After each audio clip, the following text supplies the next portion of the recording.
Commander Vorn stood at the center of his flagship's command deck, watching the moon of Sereth III grow larger on the main display. The planet itself was home to a primitive species barely capable of spaceflight. They posed no threat to the Kronar Empire's mining operations. This mission would be simple: establish orbital dominance, deploy mining equipment, and begin extraction of the valuable minerals the scouts had detected. His fleet consisted of 12 warships, more than enough to intimidate any local resistance. The Kronar had perfected this approach over centuries: show overwhelming force, and most species surrendered without conflict. Those foolish enough to resist learned harsh lessons about challenging the Empire. "Commander, sensors are detecting an anomaly," his tactical officer reported. The young Kronar's scales showed the pale green of confusion. "There's something behind the moon." "It's large," Vorn frowned. The survey reports mentioned no structures or vessels in this system beyond the primitive Sareth craft that barely functioned. "Define large." "Approximately 3 times the mass of our flagship, Commander. It's moving into open space now." The view screen shifted to show the object emerging from behind the moon. Vorn felt his combat instincts activate immediately. The vessel was unlike anything in the galactic database. Its hull was dark gray, covered in angles and surfaces designed to deflect sensor scans. Weapon ports lined its sides more than any civilized species would mount on a single ship. This was a warship in the truest sense, built for one purpose only: identify that vessel, match it against all known designs. His crew worked frantically at their stations. After several moments, the tactical officer looked up with an expression Vorn had rarely seen on a Kronar face. "Fear. No match in any database, Commander. The design principles are completely unfamiliar. Our computers can't even determine what type of propulsion system it uses." Vorn felt the situation shifting beyond his control. He was a military commander with decades of experience, but he suddenly felt like a hatchling facing an adult predator. Still, he had his duty and his pride. The Kronar never showed weakness. Open communication channels, broadcast in all recognized galactic languages, demand identification. The communications officer worked for several minutes, cycling through 17 different languages. The unknown vessel remained silent, hanging in space like a patient hunter. Finally, when Vorn was about to order weapons powered, the speakers crackled to life. The voice that emerged spoke perfect Kronar, with the correct military formality and even the proper regional accent. "Kronar vessel, this is Captain Ryan Cooper of the United Earthship Defiant. You have entered the Sareth system, which is under human protection by treaty with the indigenous people. State your intentions." The command deck fell completely silent. Every Kronar present knew the word human. They had all heard the stories as children, tales of the violent species that destroyed itself in ancient times. But those were just stories. Myths to teach lessons about the dangers of internal conflict. Vorn found his voice, though it emerged rougher than he intended. "This is Commander Vorn of the Kronar Imperial Fleet. Humans are extinct. You will identify yourself properly and submit to boarding for investigation. Any deception will be met with immediate military action." There was a pause. When Captain Cooper spoke again, his tone carried an edge of something Vorn couldn't quite identify. "Amusement, pity? Commander, I'm transmitting historical data, genetic samples, and astronomical coordinates. You'll find proof of humanity's survival and our legitimate presence in this region. We've been here for quite some time, actually. We just prefer to be careful about who we talk to." Vorn's science officer began processing the incoming data. His scales flickered through several colors, indicating extreme confusion and growing alarm. "Commander, the genetic data matches archive samples from the human homeworld. The astronomical coordinates point to multiple star systems in this sector, and the historical records, they show a continuous line of human civilization extending forward from the time we thought they went extinct." "Impossible," Vorn growled. "The Council's archives clearly state that humans destroyed themselves. Their world was left radioactive and dead." "The Council's archives are incomplete," Captain Cooper responded, somehow hearing Vorn's words despite the communication channel being closed.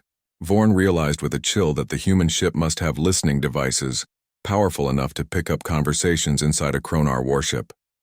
"Yes, Commander, we can hear you quite clearly. Human sensor technology has advanced considerably in the last few centuries. As for our homeworld, we nearly destroyed it, you're correct. But nearly isn't the same as completely. We survived. We learned. And we've been watching the galaxy ever since, waiting for the right time to introduce ourselves. Vorn felt his anger rising, partly from fear and partly from wounded pride. The Kronar Empire had military supremacy in 3 sectors. He commanded 12 warships. This human was alone and presumed to lecture him about caution and timing. Power weapons, Vorn ordered. Prepare to disable that vessel. We'll take it back to the Empire for proper study. If humans truly survived, they'll answer to the Council for their deception. His tactical officer hesitated. Commander, are you certain? We don't know their capabilities. Do it now, Vorn snapped. No single ship can threaten an entire battle group.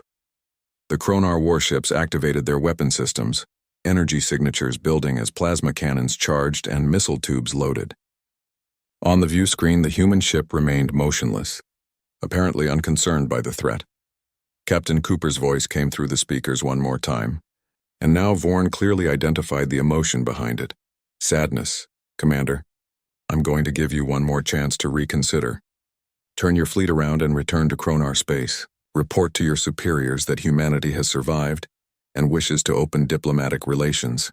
Don't force this situation to escalate. Vorn opened his mouth to refuse, to order the attack that would capture this arrogant human and his mysterious ship. Before he could speak, his sensor operator made a sound of pure terror. Commander, we have multiple contacts.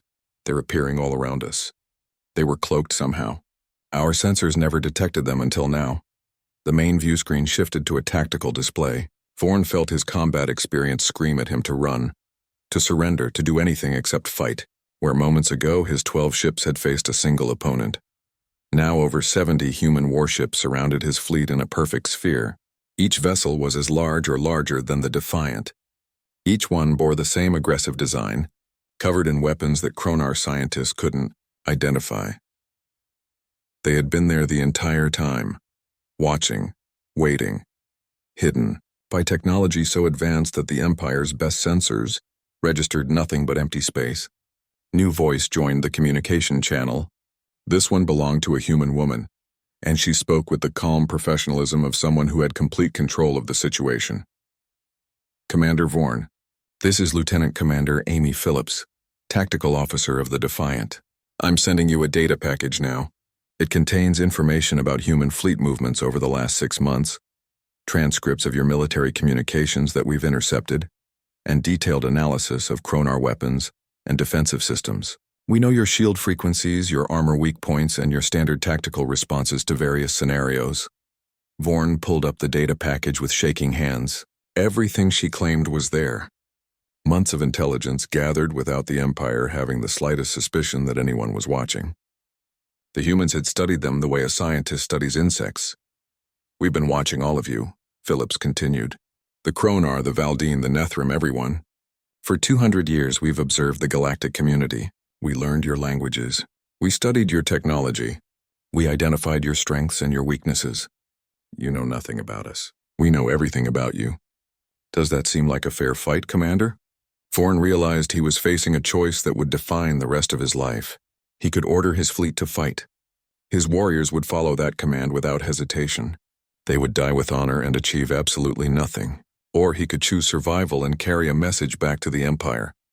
His pride as a Kronar warrior screamed at him to fight. His duty as a commander told him to preserve his ships and crew for battles that could actually be won. Stand down. Vorn ordered his fleet. Power down all weapons. Maintain defensive posture only. Relief flooded through the command deck. His crew knew as well as he did that they had been moments from annihilation. A wise decision, Commander, Captain Cooper said. You're free to return to Kronar space. When you report this encounter to your superiors, please convey humanity's desire to open formal diplomatic relations with the Galactic Council. We're not seeking conflict. We simply want to be taken seriously. Vorn's fleet turned and began the long journey back to Empire space. As they departed, the human warships vanished from sensors once again, disappearing as if they had never existed. But Vorn knew they were still there, watching and waiting in the darkness. The galaxy was about to learn that folklore could become reality, and that reality could be more terrifying than any myth. The council chamber on Velshara was built to inspire awe. Massive pillars of crystallized starlight reached toward a dome that displayed the swirling colors of the galaxy above. Representatives from 5 great civilizations sat in their designated sections, each area reflecting their species' culture and power. The Kronar occupied the red section, their warriors standing at attention behind their seated diplomats. The Valdine floated in their blue area, their translucent forms shimmering with psychic energy. The Nethrim worked on data tablets in their silver zone, always calculating and analyzing. The ancient Selvath rested in green alcoves carved from living stone, their scaled forms nearly motionless.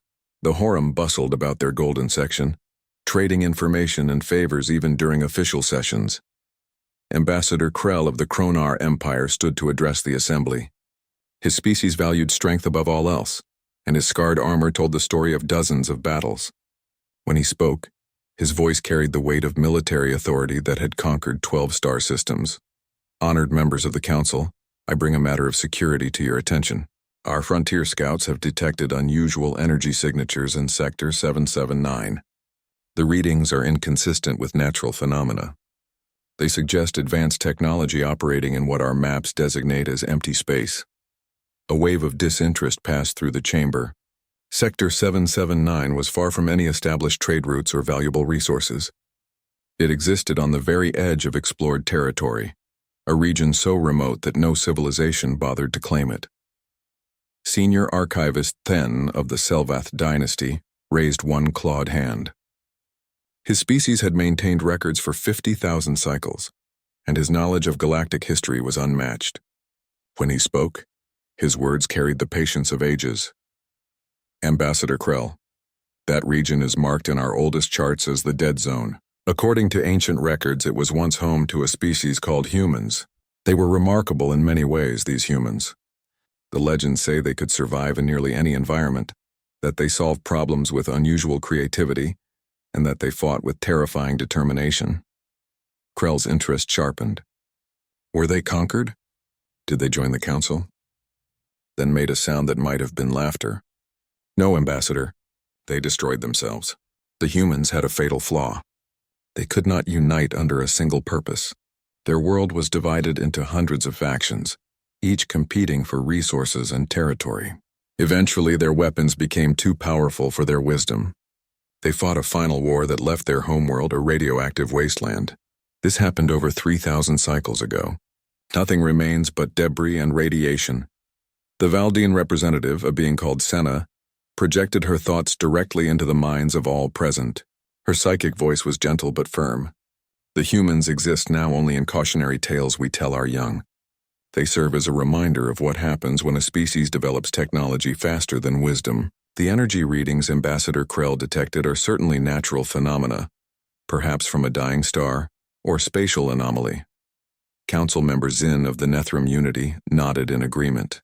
Our probability calculations support this conclusion. The chance that humans survive their self-destruction is less than 0.001%.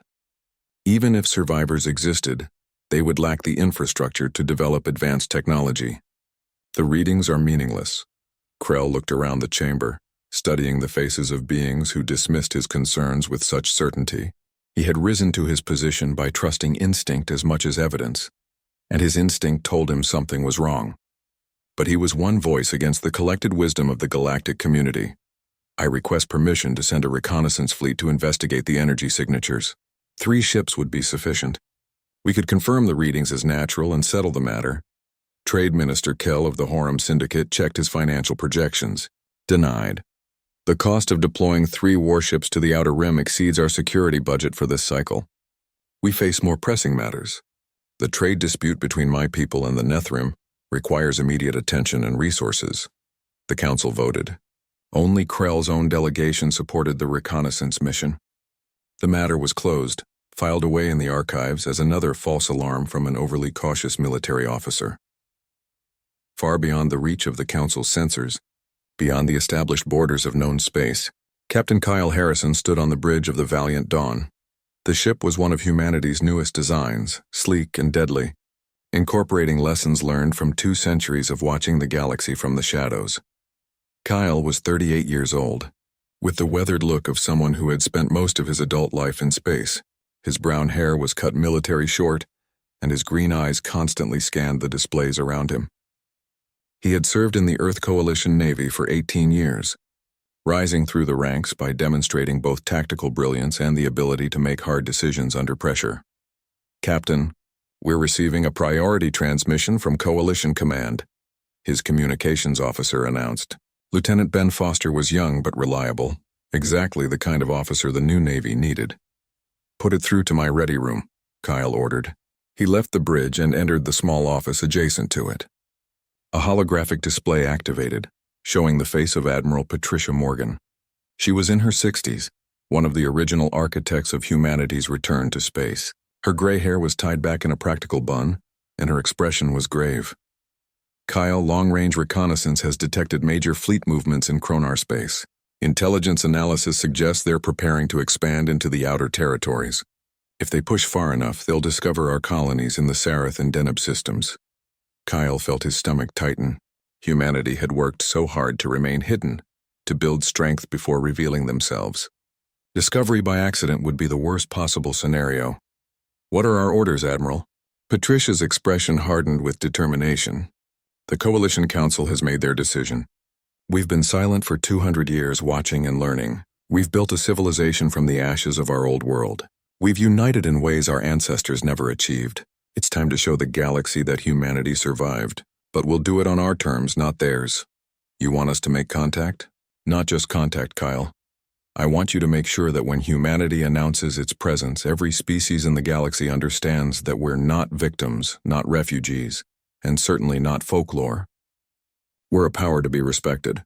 Take your battle group to the Sareth system. When the Kronar arrive, and they will arrive, you'll be waiting. Show them what humans have become." Kyle straightened in his chair, feeling the weight of history settling on his shoulders. "Understood, Admiral. We'll be ready." The transmission ended and Kyle returned to the bridge. Around him, the crew worked with quiet efficiency, unaware that everything was about to change. He looked at the star map, at the countless lights representing systems humanity now called home. Somewhere out there, the galactic community dismissed them as extinct. That was about to change. Supreme Chancellor Wraith of the Valdine Collective floated at the center of the emergency council chamber, her translucent form pulsing with barely controlled agitation. In her 300 years of service, she had never called for a full assembly with such urgency. Around her, representatives from every member species crowded into spaces designed for far smaller gatherings. The news had spread across the galaxy in days, and everyone wanted to witness history. "This assembly is called to order." Wraith projected her thoughts with enough force that even non-psychic species could feel the weight of her words. "We face an unprecedented situation. A species we believed extinct for 3,000 cycles has revealed itself. They possess military capabilities that rival or exceed our own. They have been watching us from the shadows for 2 centuries. And we knew nothing." The chamber erupted into chaos. Representatives shouted questions and accusations in dozens of languages. Some demanded immediate military action. Others called for diplomatic overtures. A few suggested that Commander Vorn's report was false, that he had been deceived by some elaborate hoax. Ambassador Krell rose from his seat, and the force of his personality cut through the noise. "I warned this council. I requested permission to investigate the energy signatures in the outer rim. My request was denied. Now we face a power that knows everything about us while we know nothing about them. This is the worst possible strategic position." Trade Minister Kell of the Horum Syndicate checked his data tablet nervously. "The economic implications are staggering. If humans control 40 star systems as the intelligence suggests, they have access to resources and trade goods outside our current market. This could destabilize our entire commercial network."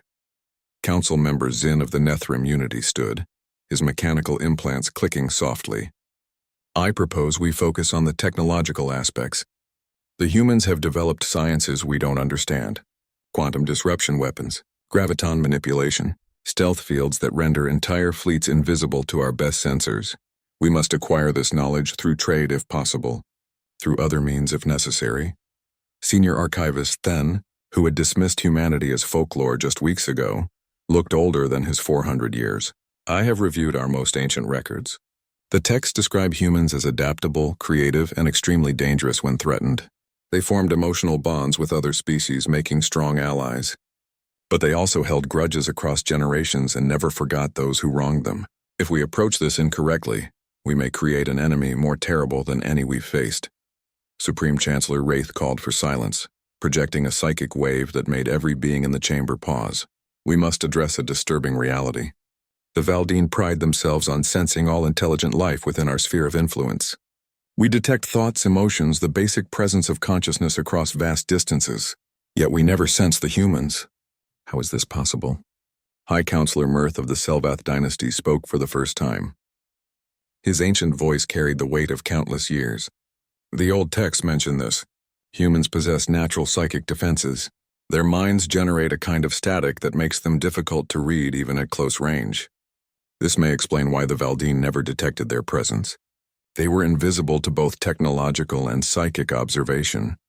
The implications settled over the assembly like a cold wind, a species that could hide from every method of detection, that had studied the galactic community for centuries without revealing itself, that commanded technology beyond current understanding. The balance of power had shifted overnight. We must make a decision, Wraith continued. Do we treat humanity as a potential ally or a potential threat? Do we welcome them into the galactic community or prepare for conflict? Ambassador Krell surprised many by speaking in favor of diplomacy. My military instincts say we should prepare for war, but my strategic mind says war would be foolish. Commander Vorn's report is clear. The human fleet that surrounded his ships could have destroyed them easily. They chose not to. They allowed him to leave with a message. That suggests they genuinely want diplomatic relations. Or they want us to lower our guard, Trade Minister Kell countered. Perhaps they're not yet ready for open conflict. Perhaps they need more time to prepare. Council member Zinn analyzed data on his tablet. Probability analysis suggests Ambassador Krell is correct. If humans wanted conflict, they would have struck while we were unaware of their existence. The element of surprise was their greatest advantage, and they voluntarily gave it up. This indicates peaceful intentions, or at least a willingness to negotiate before resorting to violence. The debate continued for hours. Representatives argued every possible angle, every potential outcome. Some species saw opportunity in trade and cultural exchange. Others saw only danger in a species described by ancient texts as brilliant but unpredictable. Finally, Supreme Chancellor Wraith called for a vote. All in favor of sending an official diplomatic delegation to establish contact with humanity. Indicate your approval. The vote was not unanimous, but the majority supported diplomatic outreach. Wraith nodded, accepting the decision. I will lead this delegation myself. We will travel to the human homeworld and assess their intentions firsthand. Until we return with our findings, all member species are instructed to avoid hostile action toward human vessels or territories. Halfway across the galaxy, President Daniel Brooks stood before the Coalition Assembly in Geneva. The chamber was built into the side of a mountain, its windows looking out over valleys that had once been battlefields. The resource wars had scarred this region terribly, but humanity had rebuilt. The scars remained as reminders, but life had returned. Members of the Assembly, the Galactic Council has responded to our revelation. They're sending a diplomatic delegation led by their Supreme Chancellor. This is exactly the outcome we hoped for. Formal recognition. Negotiations from a position of respect rather than weakness. Not everyone in the Assembly agreed. Representative Carlos Diaz of the South American Union stood to speak. Mr. President, some of us question whether revealing ourselves was wise. We were safe in obscurity. Now we've painted a target on every human world. Fleet Admiral Lisa Grant, standing beside the President, responded before Brooks could speak. We were never safe, Representative. The galactic powers expand constantly. Our colonies in the Outer Rim would have been discovered within a decade, 20 years at most. Better to reveal ourselves now on our terms with a fleet at our backs, than to be discovered as scattered colonies without support. Another representative, Helen Parker from the European Federation, raised a concern that many shared. What happens when they see our technology? When they understand how we've advanced? Won't they see us as a threat? President Brooks smiled grimly. They already see us as a threat, Representative. That's why they're coming to negotiate. Fear makes for honest diplomacy. We don't want them to love us. We want them to respect us, and if necessary, to fear the cost of making us an enemy. Foreign Minister Kate Hudson stood to address the Assembly. We've prepared for this moment for 200 years. Every scenario has been studied, Every possible outcome planned for. The aliens will come to Earth, they'll see what we've become, and they'll understand that humanity earned its place at the table through strength, unity, and determination. Our ancestors nearly destroyed us. We learned from that mistake. Now we'll show the galaxy what humans can accomplish when we work together. The Assembly voted to accept the Galactic Council's diplomatic mission. Preparations began immediately. Luna Station would receive the alien delegation. From there, they would be transported to Earth, where humanity would present itself to the wider universe for the first time in recorded history. Admiral Grant remained behind as the Assembly adjourned. She looked out the windows at the recovered valleys, thinking about the journey that brought humanity to this moment. 2 centuries ago, her great-great-grandparents had fought in the resource wars. They had seen civilization collapse, had lived through the nuclear winter that followed. They had also seen the unity that emerged from the ashes, the determination to never repeat the mistakes that nearly ended their species. "Are we ready for this?" President Brooks asked quietly. Lisa turned to face him. "We're as ready as we can be, sir. We have the ships. We have the technology. We have 200 years of intelligence about every species in the Council. What we don't have is experience negotiating with aliens who see themselves as our superiors. Then we'll teach them otherwise," Brooks replied. "Humanity didn't survive by being passive. We survived by adapting, by learning, by refusing to give up no matter how bad things got. The aliens are about to learn what that really means." On Velshara, Supreme Chancellor Wraith prepared for the journey to Earth. She had volunteered for this mission knowing it might be the most important diplomatic effort in galactic history. Success could bring a powerful new ally into the Council. Failure could create an enemy unlike any they had faced. She reviewed the intelligence reports one more time. Humans were violent but not mindlessly so. They were protective of their allies. They valued honesty, even harsh honesty, over polite deception. They respected strength and despised weakness. They held grudges but also... The Valdine diplomatic vessel emerged from faster-than-light travel at the edge of Earth's solar system. Supreme Chancellor Wraith had seen many worlds in her 3 centuries of life, but approaching humanity's homeworld filled her with unusual nervousness. The planet had been written off as destroyed, yet there it hung in space, blue and green and alive. 3 human frigates moved to escort positions, their movements precise and coordinated. Colonel Jason Miller's voice came through the communication system, speaking in perfect Valdine language. "Supreme Chancellor, welcome to the Sol system. We'll guide you to Luna Station, where President Brooks is waiting to greet you." Wraith noticed immediately that the human spoke her language without mechanical translation. He had learned it properly, with correct grammar and even the subtle emotional undertones that most translators missed. This attention to detail impressed her and worried her in equal measure. Luna Station orbited Earth's moon, a massive structure that combined military function with diplomatic elegance. As the Valdine ship docked, Wraith extended her psychic senses to gauge the emotional state of the humans around her. She encountered something she had never experienced before. Instead of clear thoughts and feelings, she found a kind of mental fog. The humans were present but muted, like voices heard through thick walls. Colonel Miller met them personally at the airlock. He was a man in his early 40s with neat brown hair and watchful eyes. He saluted formally, then extended his hand in the human gesture of greeting. "It's an honor to host the first official alien delegation to human space, Chancellor. If you and your staff are ready, we have transport waiting to take you to Earth." The journey to the planet's surface took 2 hours. Wraith spent the time observing everything. The humans moved with military efficiency, but she noticed touches of individuality everywhere. Personal decorations on uniforms, jokes shared between crew members, families visible through viewports in residential sections. These were not a people who had sacrificed their humanity to become warriors. They were complex, diverse, and united by choice rather than force. Geneva had been rebuilt since the resource wars. The coalition headquarters stood on ground that had once been devastated by nuclear fire. The building itself was designed to inspire, with soaring architecture that reached toward the sky while roots dug deep into the earth. A statement that humanity was looking forward while remembering where they came from.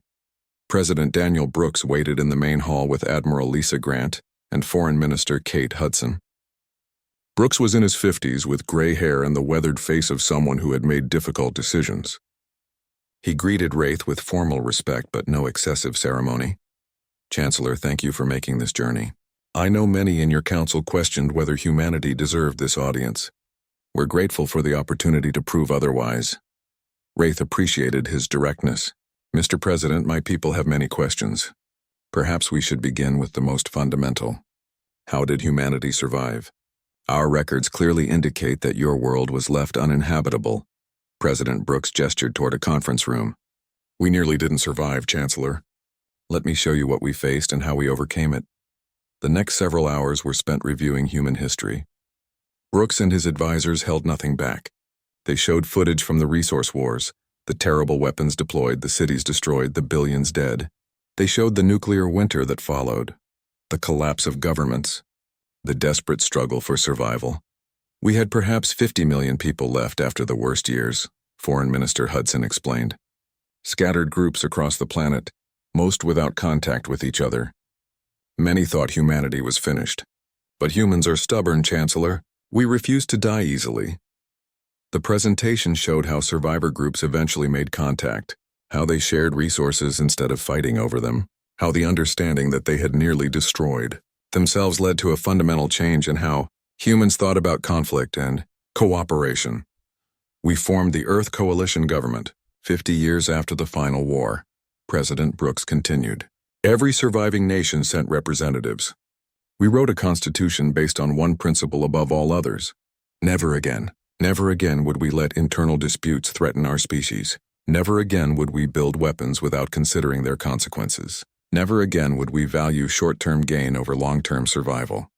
Admiral Grant took over the presentation, showing humanity's return to space. "We rebuilt slowly. We were careful. When we developed faster-than-light travel, we didn't rush out to explore. We sent observation probes first. We watched. We learned. We discovered the Galactic Council and realized we needed to understand you before revealing ourselves." Wraith felt discomfort growing. "You spied on us for 200 years. "Yes," Admiral Grant replied without hesitation. "We did. We studied your languages, your cultures, your technologies, your military capabilities. We identified which species might be friendly and which might be hostile. We learned from your successes and your failures. Was this dishonorable, perhaps? But honor is a luxury that species fighting for survival can't always afford." The blunt honesty was refreshing, compared to the diplomatic doublespeak Wraith usually encountered. She decided to respond with equal candor. "My people are concerned about human intentions. The ancient texts describe your species as aggressive and unpredictable. Your technology exceeds ours in several critical areas. Your military buildup suggests preparation for war. How do we know you won't use your advantages to dominate the galaxy?" Foreign Minister Hudson leaned forward. "Chancellor, I'm going to tell you something that might sound harsh. The galactic community maintains peace through strength and mutual deterrence. We've studied your history. We know about the border disputes, the proxy wars fought through client species, the economic pressure used to control developing worlds. You maintain order through the threat of violence just like we do." Wraith tried to read Hudson's intentions psychically, but the mental fog surrounding humans remained impenetrable. "You're saying we're hypocrites?" "I'm saying we learned from the best," Hudson replied. "Humanity spent 2 centuries watching how the galaxy really works. We saw that peaceful species who lack military strength get exploited. We saw that diplomatic agreements mean nothing without the power to enforce them. So we built ships. We developed weapons. We created a military capable of defending our interests, not for conquest but for protection." President Brooks added his own perspective. "We know what it's like to be vulnerable, Chancellor. We know the cost of weakness. After the resource wars, there were decades when any alien species could have landed on Earth and enslaved what remained of humanity. We would have been helpless. That memory shapes everything we do. We will never be helpless again." Wraith understood the sentiment but still felt uncertain. "How can we trust that your military is purely defensive?" Admiral Grant brought up a star map showing human territory. "Look at our expansion pattern, Chancellor. We've had the capability to take systems by force for decades. Instead, we colonized uninhabited worlds or formed alliances with primitive species like the Seraph. We could have seized Nethrim mining operations in the Outer Rim. We could have attacked Kronar frontier outposts. We didn't. We chose development over conquest because we learned that conquering others eventually destroys the conqueror. The negotiations continued for 3 weeks. The Valdine delegation toured human cities, military bases, shipyards, and colonies on Mars. They met human scientists, artists, soldiers, and ordinary citizens. Wraith spoke with people from every continent, every background, every philosophy. What emerged was a picture of a species far more complex than the ancient texts suggested. A turning point came during a private conversation between Wraith and Professor George Martinez, a human historian who specialized in first contact scenarios. They sat in a garden built on the site of a former battlefield, surrounded by plants brought from every human colony. "Why does humanity want to join the Galactic Council?" Wraith asked. "You survived alone for 2 centuries. You clearly don't need us." Martinez considered his answer carefully. "Because isolation has cost, Chancellor. Yes, we survived. Yes, we built a strong civilization, but we're missing something that comes from being part of a larger community. Trade in ideas, not just goods. Cultural exchange. The challenge of working with beings who think differently than we do. We watched you from afar for 200 years, and you know what we felt? Jealous. Jealous of the cooperation you achieved across species lines. We can barely manage it within our own species. You think we can teach you cooperation?" Wraith found that almost amusing. "We who fight proxy wars and economic battles. You maintain peace across 5 species with completely different biologies and philosophies," Martinez replied. "That's remarkable, even if the peace is imperfect. Humanity wants to contribute to that. We want to be part of something larger than ourselves, but we'll only do it as equals, not as subordinates or victims." Wraith finally understood. Humanity wasn't seeking dominance or submission. They wanted recognition. They wanted to be taken seriously. After nearly destroying themselves, they had rebuilt, and were now asking to be accepted as partners in the galactic community. 6 months after humanity joined the Galactic Council, Admiral Lisa Grant attended her first combined fleet strategy meeting. The massive space station at the galactic core housed representatives from every member species military. The purpose of today's emergency session was clear from the grim expressions around the room. "The Krelthar swarm has entered our galaxy," Supreme Military Coordinator Vex announced. The Kronar General brought up holographic displays showing a threat unlike anything the Council had faced before. "They consumed 3 galaxies before reaching ours. Our long-range probes estimate their numbers in the billions. They're heading directly toward the core systems." Admiral Grant studied the data carefully. The swarm was a hive-mind species, each organism grown specifically for war. They didn't negotiate, didn't retreat, didn't show mercy. They simply consumed everything in their path, breaking down matter to fuel their endless reproduction. "What's our response?" she asked quietly. Coordinator Vex looked at her with the respect she had earned in recent months. "We're mobilizing the combined fleet. Every member species will contribute their best warships. This is the largest military operation in galactic history. We'll meet them in the Viralis sector and stop them before they reach populated systems." 3 weeks later, the combined fleet gathered in the Viralis sector. Over 15,000 warships from 5 species formed the largest battle formation ever assembled. The Kronar brought their heavy battleships, designed to pound enemies into submission. The Nethrim contributed carriers filled with advanced fighters. The Valdine deployed psychic warfare vessels that could disrupt enemy coordination. The Selvath added ancient dreadnoughts that had fought wars for millennia. The Horum provided support ships and logistics, and humanity brought 20 battle groups. 3,000 warships, each one a testament to 2 centuries of development in isolation. The human ships looked aggressive compared to the more elegant alien designs. They were built for one purpose: to fight and win against overwhelming odds. Admiral Grant commanded the human contingent from the flagship UES Indomitable. Her fleet took position on the right flank of the massive formation. Around her on the bridge, her crew prepared for battle with quiet efficiency. These were men and women who had trained their entire lives for this moment. They knew what was at stake. If the combined fleet failed, the swarm would sweep across the galaxy, consuming every world in its path. "Admiral, sensors are detecting the swarm vanguard," her tactical officer reported. Lieutenant Commander Jake. Morris had served with Grant for 15 years and had never shown fear in battle. His voice remained steady even as the sensor readings showed something that should have been impossible. "Ma'am, there are millions of them. The sensors can't get an accurate count." The view screen showed space itself seeming to darken as the swarm approached. Living ships, each one grown from organic matter and driven by a portion of the hive mind's consciousness. They came in waves, each wave containing more ships than most species had in their entire fleet. The combined fleet opened fire when the swarm entered range. Plasma cannons, missiles, energy beams, and exotic weapons filled space with destruction. Thousands of swarm vessels died in the first minute. It didn't matter. More kept coming. For every one destroyed, 10 more took its place. The battle quickly descended into chaos. The swarm had no tactics in the traditional sense. They simply overwhelmed defenses through sheer numbers. Kronar battleships were torn apart by acid that ate through their armor.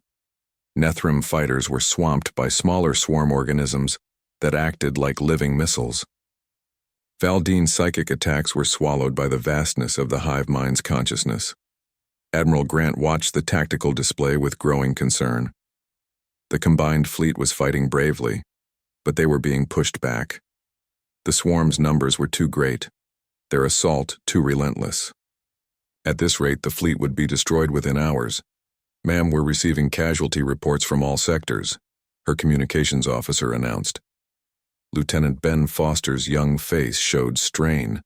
"The Kronar have lost 30% of their forces. The Nethrim are down 40%.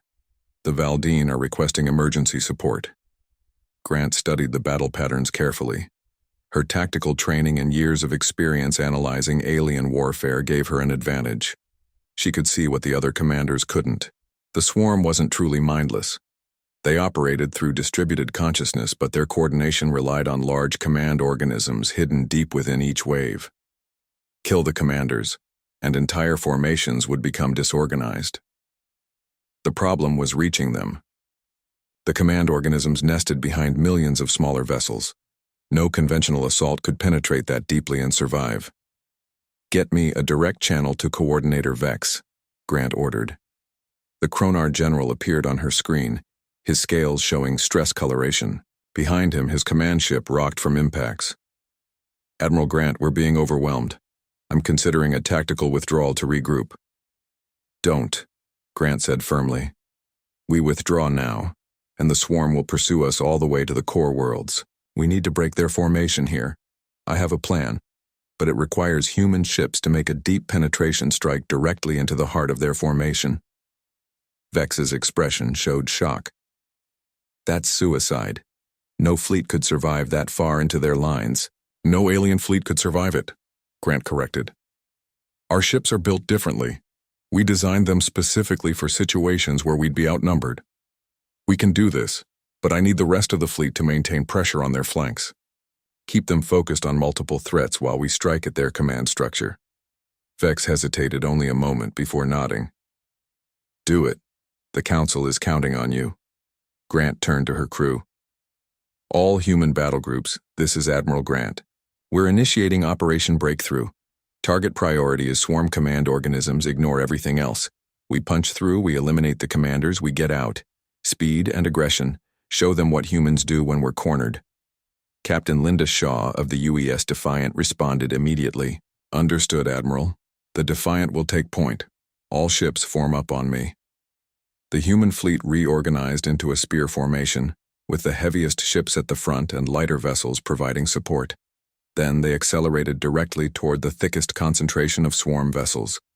What should have been suicide became something else entirely.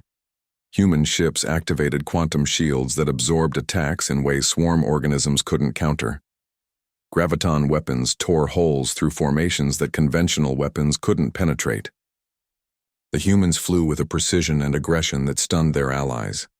Every maneuver was calculated for maximum effect. Every shot found its target. Every ship worked in perfect coordination with every other. They weren't just fighting. They were hunting. Captain Jake Morris led fighter squadrons in support of the main assault. His pilots flew through swarms of enemy organisms that would have destroyed any other fighters. They used tactics developed through centuries of human warfare, quick strikes, rapid withdrawals, using the enemy's numbers against them. "All fighters, target the large organisms at the center of each formation," Morris ordered. "Don't get distracted by the small stuff. We're here to cut the head off the snake." His squadron dove through a cloud of swarm vessels, losing 2 fighters to overwhelming fire. The remaining pilots pressed on, launching missiles at a massive organism that pulsed with coordination signals. The creature died in a brilliant explosion, and immediately the surrounding swarm vessels became erratic, their movements uncoordinated. Admiral Grant watched from the Indomitable as her plan unfolded. The human fleet was taking damage. They were losing ships. But they were also carving through the swarm formation like a knife through flesh. Every command organism they killed created a pocket of chaos in the enemy lines. "All ships press the advantage," Grant ordered. "Show no mercy, give no quarter. Fight like humanity depends on it because it does." The combined fleet, seeing what the humans achieved, rallied. The Kronar battleships pushed forward with renewed aggression. The Nethrim fighters found gaps in the swarm formation and exploited them.